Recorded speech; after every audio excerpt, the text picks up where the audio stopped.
पंडित रावण के चरण कमल में लक्ष्मण का प्रणाम स्वीकार। भैया वो तो कुछ भी बोल ही नहीं रहे। तुम किस तरफ से पूछे हो? सर की ओर से। आप तो पहले ही उनका गुरु बन गए। जब किसी से विद्या प्राप्त करनी होती है तो उसकी चरणों की सेवकाई की जाती है। मैं चरण की तरफ से पूछो। पंडित रावण के चरण कमल में लक्ष्मण का प्रणाम स्वीकार हो। लक्ष्मण रण क्षेत्र में क्या करने मेरे पास इस समय आए हो? आपसे राजनीति सीखने के लिए। राजनीति सीखने के लिए आए हो या मरे हुए को और मारने आए हो? मार बालन के पूछत हो राजनीति। ऐसे अनीति पे क्या नीति दर्शाओ? मैं मारा है रामबाण, जाती है मेरी जान, जलती है छाती कैसे, इस बातों को बिसराओ मैं। जाय कहो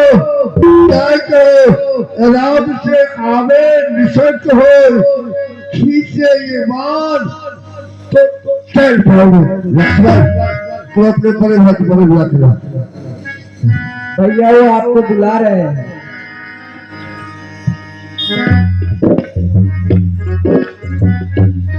पंडित रावण के चरणों में दशरथ नंदन राम का प्रणाम स्वीकार हो। विजय भव दशरथ नंदन, विजय भव। हे राम, तुम्हारे प्रसंग अग्नि बाण से हमारी छाती जली जा रही है। बड़े सुधार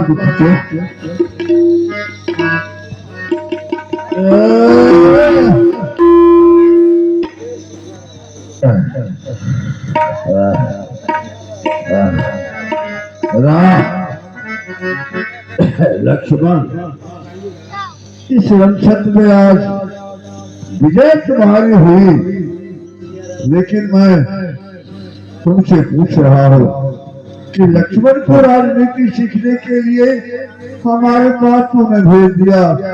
अरे उस समय जिस समय अंगद आया था राजनीति सीखने के लिए, उस समय तुम अंगद को न भेज करके अगर अपने भाई लक्ष्मण को भेजा होता तो राजनीति क्या है मैं अच्छी तरह से बताता। मुझे बताओ पहले, हम और तुम दोनों जो लड़ रहे थे, दोनों की लड़ाई में जीत किसकी हुई?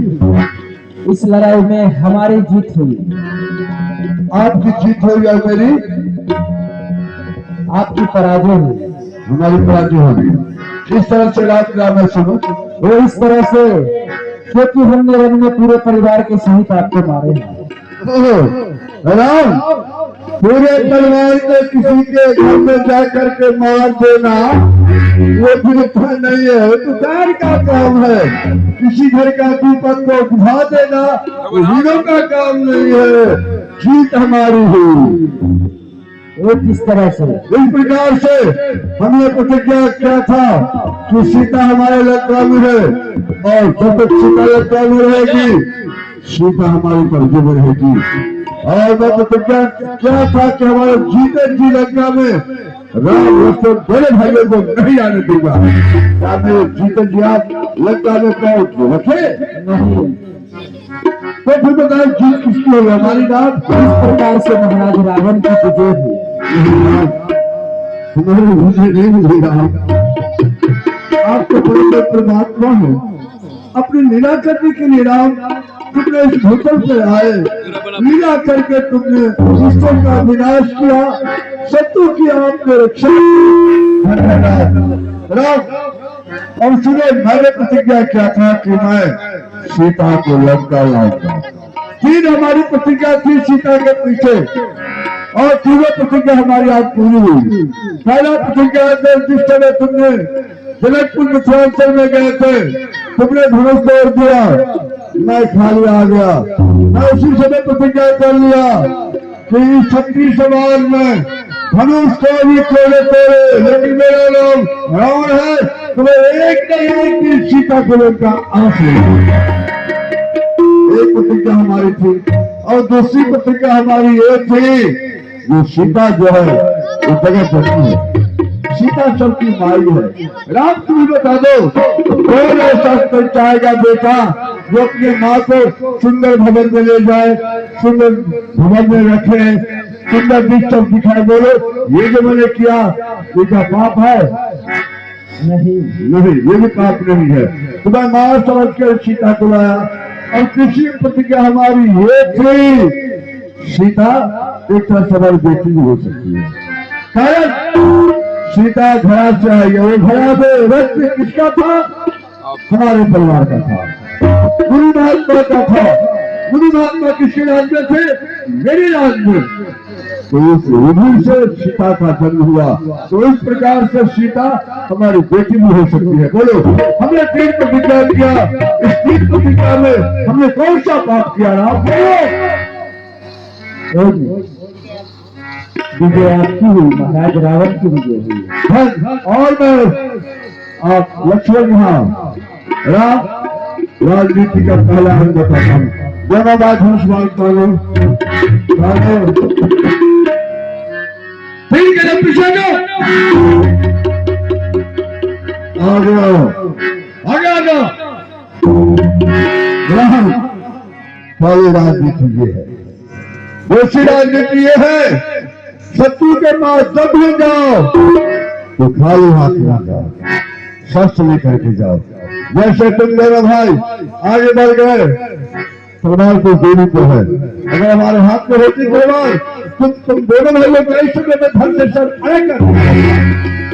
राजनीति ये भी है, सात दाम दंड और भेद 7 तरह की राजनीति होती है। हमने 3 काम पर बिठाया था। उस 3 काम में अगर एक भी काम में पूरा कर लिया होता तो विश्व में हमारा नाम उज्जवल हो जाता। लेकिन अब कहोगे आप कौन सा काम विचार किए थे? पहला काम मैंने ये सोचा था, समुद्र में गया शिकार खेलने के लिए, प्यास लगी थी, समुद्र का पानी एक चुन लिया, वो पानी हमें खरा लग गया। मैं सोचा यही पानी तो हमारा लंका का अंचल से भी पीता है, इसका माने हमारे घर से नहीं लौटते, उनकी आत्मा पर संतुष्ट नहीं हो रहा है। ठीक है, मैं जाऊंगा कल क्षीर सागर और मीठा जल दोनों को एक जगह बना दूंगा, ताकि जो भी जल पिएगा तो मैं अमर हो जाऊंगा, हमारा लाभ सब मिलेगा। वो अच्छा काम थोड़ा नहीं कर पाया। दूसरा काम, जवान बेटा मर जाता है, बूढ़ा बाप रो रहा है। मैंने सोचा कि नहीं, ये काल का ही सब काम है। मैंने भाई कुंभकर्ण को आदेश दिया, काल को बंदी बना करके हमारे पलंग में आकर के रख दिया। मैं जब भी जाता था पलंग से नीचे आता था, तलवार लेकर के मारने के लिए तैयार हो जाता था। वो काल हाथ जोड़ता था कि महाराज हम तो आपके पलंग के नीचे में बंदी बने हुए हैं, अरे दूसरा काम कीजिए, आज नहीं सोचा था, आज नहीं कल ये हमारे अभिन में मैं मार पाऊंगा। आज कल करते करते इसका परिणाम क्या हुआ? राम वही काल हमारे घर में बंदी पड़ा हुआ है। आज ये रावण भी उसी काल के बाल में जा रहा है। और दूसरा काम तो मैंने सोच लिया था कि मैं स्वर्ग से लेकर के मतलब तक एक शिव का निर्माण कर दूं, ताकि जो भी मरेगा सबों के लिए एक रास्ता है, धर्मात्मा के लिए धर्म के लिए रास्ता है, पापियों के लिए पाप का रास्ता है। नहीं, ये नहीं होने दूंगा, सबों के लिए रास्ता मैं एक बनाऊंगा। मैं चाहता तो मित्रलोक से स्वर्ग तक मैं सीढ़ी बना देता। घबरा गए आप लोग, बताए थे कि राम जी राजा बनेंगे, अब तो हम राजा अभिषेक कल ही करेंगे। कोई बात नहीं, घबराइए आप लोग, सीताराम।